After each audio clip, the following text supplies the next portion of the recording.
প্রিয় দিনী ভাই ও বোনেরা, যাবতীয় প্রশংসা এবং গুণগান একমাত্র মহিয়ান ও গরিয়ান আল্লাহ রব্বুল আলমিনের জন্য, যে আল্লাহ রব্বুল আলমিন আমাদেরকে মুসলিম পরিবারে জন্মগ্রহণ করার তৌফিক দিয়েছেন এবং নবী মুহাম্মদ সাল্লাল্লাহু আলাইহি ওয়াসাল্লামের সৌভাগ্যবান উম্মত হওয়ার তৌফিক নসিব করেছেন।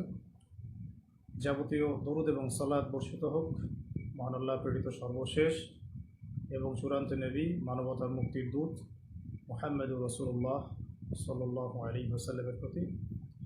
আল্লাহুম্মা সাল্লি আলাইহি আল্লাহুম্মা বারিক আলাইহি। ছোট্ট একটি বিষয় আপনাদের সাথে শেয়ার করার জন্য লাইভে আসা, যদিও বা এই মুহূর্তে লাইভে আসার কোনো প্রিপারেশন বা ইচ্ছা আমার ছিল না। তো লাস্ট কয়েকদিন থেকে আমরা অনলাইনে একটা খবর বেশ জোরসোরে প্রচার হতে দেখেছি, শুনেছি। অনেক দিনই ভাই এবং বোন আমার কাছে, আমাদের আত্মীয় স্বজনের কাছে, আমাদের অফিসিয়াল পেজে বারংবার নক দিচ্ছেন, ফোন করছেন এবং জানতে চাচ্ছেন যে চলমান যে সরকার বিরোধী আন্দোলন, চলমান যে রেভলিউশন, সরকার বিরোধী আন্দোলন, ছাত্র জনতার বিজয়, এই এই পারপাসে আপনাকে গ্রেফতার করা হয়েছিল কি না বা অ্যারেস্ট করা হয়েছিল কি না, বা অনেকে বলছেন যে আপনি নিখোঁজ, আপনাকে পাওয়া যাচ্ছে না। কেউ বা বলছেন যে আবু তো আদনান ভাইকে কি গুম করা হয়েছে কিনা ইত্যাদি। তো এই বিষয়টা নিয়ে অনলাইনে আমরা ব্যাক টু ব্যাক দুটা বিবৃতি দিয়েছিলাম।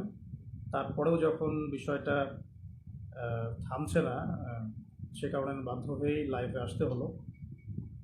কারণ বুঝতে পারছিলাম যে আমি সরাসরি না বললে আপনাদের বিশ্বাস হচ্ছে না যে আসল সত্যটা কি। তো খুব সংক্ষিপ্ত করে শেষ করে দেই। দর্শগুলো, দার্স তাদরিস এবং যে ইসলাহি মজলিসগুলো ছিল সেগুলো তো অ্যাটেন্ড করছি না। এতে করে হয়তো আমাদের মুহিব্বিন ভাই বোন যারা, তারা ভাবতে এটা আবু তো আদনান ভাইকে কোনোভাবে হ্যারাস করা হয়েছে কিনা। আমি পজিটিভলি তাদের দৃষ্টিকোণ থেকে কথাটা বলছি।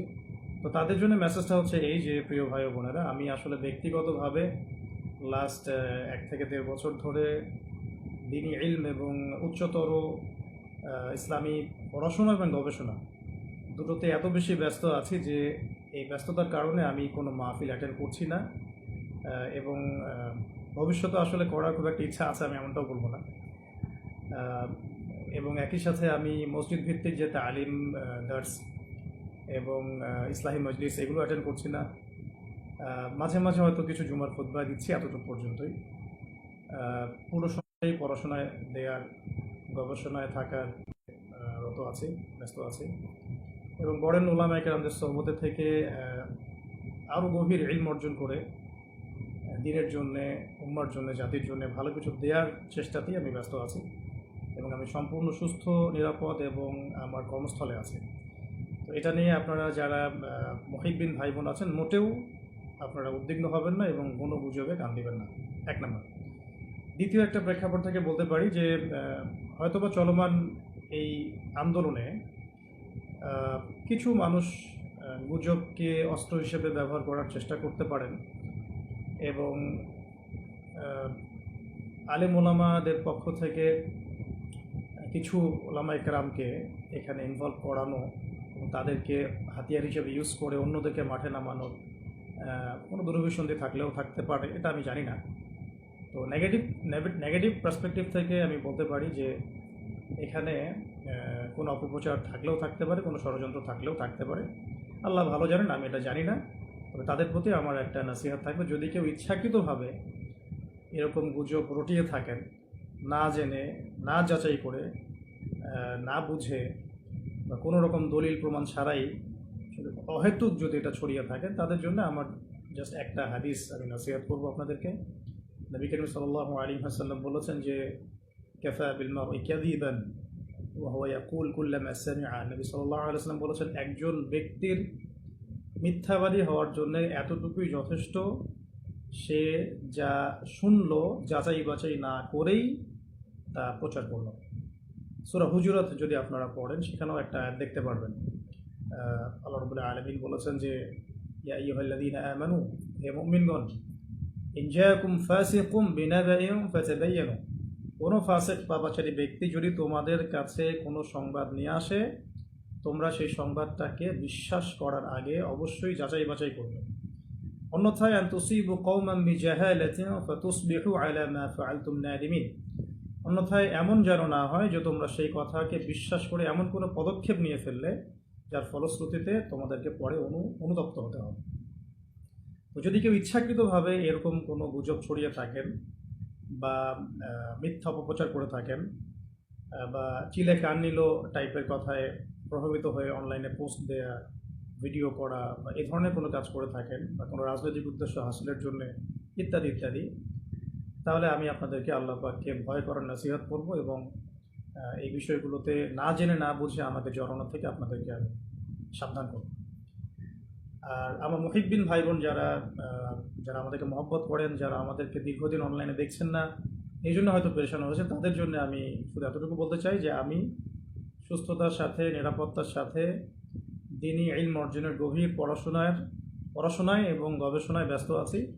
এই কারণে আমি এখন কোনো মাহফিল বা কোনো রকমের ইসলামী মজলিস বা ইত্যাদি সেমিনার সিম্পোজিয়ামে কোনো কিছু অ্যাটেন্ড করছি না। ইনশাআল্লাহ তাআলা অনেক অনেক দোয়া করবেন আমাদের জন্য, যাতে আমরা অনেক যোগ্যতা অর্জন করে এই জাতিকে দ্বীনি ইলমের ক্ষেত্রে অনেক খেদমত রেখে যেতে পারি এবং জাতিকে ভালো কিছু দিতে পারি। তো এতটুকুই বলার ছিল। আর বাকি যে বিষয়গুলো সেগুলো ইনশাআল্লাহ তাআলা অন্য কোনো সেশনে আপনাদের সাথে কথা হবে। বেসিক্যালি এই লাইভটাতে আসার জন্য আমি মোটেও প্রস্তুত ছিলাম না, কিন্তু আমার দিনী ভাই বোনরা অনেকেই আমাকে এমনভাবে মেসেজ করছেন এবং টেক্সটের পর টেক্সট করে যাচ্ছেন এবং বিভ্রান্তি অনেকের মাঝে ছড়িয়ে গেছে। এটা ক্লিয়ারিফাই করার জন্যই মূলত আসা, কারণ সরাসরি বিবৃতি দেওয়ার পরেও যখন বিষয়টা থামছিল না, তখন আমাকে বাধ্য হয়ে আসলে সামনাসামনি আপনাদেরকে এটা বলতে হচ্ছে। বাকি একটা বিষয় বলবো, এটা একটু মাথায় রাখবেন।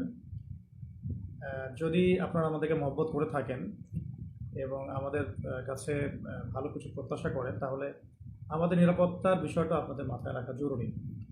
যদি এভাবে গুজব ছড়াতে থাকেন বা কোনো এক নির্দিষ্ট একটা মহল যদি ইচ্ছাকৃতভাবে এটা ছড়িয়ে থাকে, তাহলে যেটা হয় বা হতে পারে, আল্লাহ না করুন, যে অদূর ভবিষ্যতে বা ভবিষ্যতে কখনো যদি আমাদের উপরে কোনো বিপদ আপদ এসেই যায়, তখন কিন্তু এই গুজব বাহিনীর কারণে আমাদের সত্য কথাগুলো মানুষের কান পর্যন্ত আমরা পৌঁছাতে পারবো না। তখন কিন্তু আপনারা আমাদের অনেক বড় ক্ষতি করে ফেললেন। তাই আল্লাহর ওয়াস্তে এই গুজব প্রচার করা, এর প্রসার ঘটানো এবং এগুলোর দিকে মানুষকে আহ্বান করা, এগুলো থেকে বিরত থাকুন। আমাদের ব্যক্তিগত পারিবারিক যারা সদস্য আছেন, আমাদের অনলাইন মাদ্রাসা আছে, আমাদের অফিস আছে, মাদ্রাসা আছে, অনলাইন মাদ্রাসা আছে, আমাদের অফিসিয়াল ইউটিউব চ্যানেলগুলো আছে, এইগুলো বাদ দিয়ে অন্য কোনো তৃতীয় পক্ষের কথায় আপনারা আল্লাহর ওয়াস্তে প্রভাবিত হবেন না। আমি জাস্ট আপনাদের জন্য আজকে একটু ছোট করে বলে দিচ্ছি যে আমাদের যে পেজটা থেকে লাইভটা হচ্ছে, এটা আমাদের অফিসিয়াল ফেসবুক পেজ এবং আমাদের এমন একটা অফিসিয়াল ফেসবুক গ্রুপও আছে, যেটার লিঙ্ক ইনশাআল্লাহ আমরা কমেন্টে দিয়ে দিব।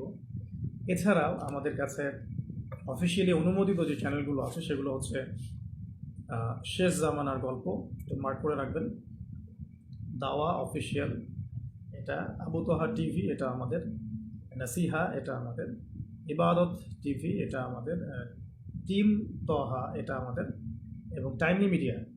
এই মিডিয়াগুলো মূলত আমাদের অফিসিয়ালি অনুমোদিত মিডিয়া। এর বাইরে আমাদের কোনো অফিসিয়াল পেজ, চ্যানেল বা কোনো মিডিয়া নাই। তো বলতে চাচ্ছিলাম যে এই অফিসিয়াল চ্যানেল এবং মিডিয়াগুলো বাদ দিয়ে অন্য কোনো মিডিয়া থেকে বা ফেসবুক গ্রুপ থেকে, পেজ থেকে, কোনো ব্যক্তির কাছ থেকে প্রাপ্ত কোনো তথ্যে বিভ্রান্ত হয়ে আপনারা বিশৃঙ্খলা, ফাসাদ সৃষ্টি করবেন না। সবসময় আমাদের জন্য দোয়া করবেন। আর যদি কখনো কোনো সমস্যা হয়, সেগুলো আমরা আমাদের অফিসিয়াল পেজে জানাবো ইনশাআল্লাহ। আল্লাহ না করুন। এবং আমাদের পারিবারিক সদস্যরা আছেন, আমাদের কাছে ভাই বোনরা আছেন, আমাদের কলিগরা আছেন, আমাদের অনলাইন মাদ্রাসা আছে, সব কিছু মিলিয়ে আমাদের যথেষ্ট প্ল্যাটফর্ম আছে আমাদের উপরে কোনো সমস্যা এলে আপনাদের পর্যন্ত পৌঁছে দেওয়ার জন্য।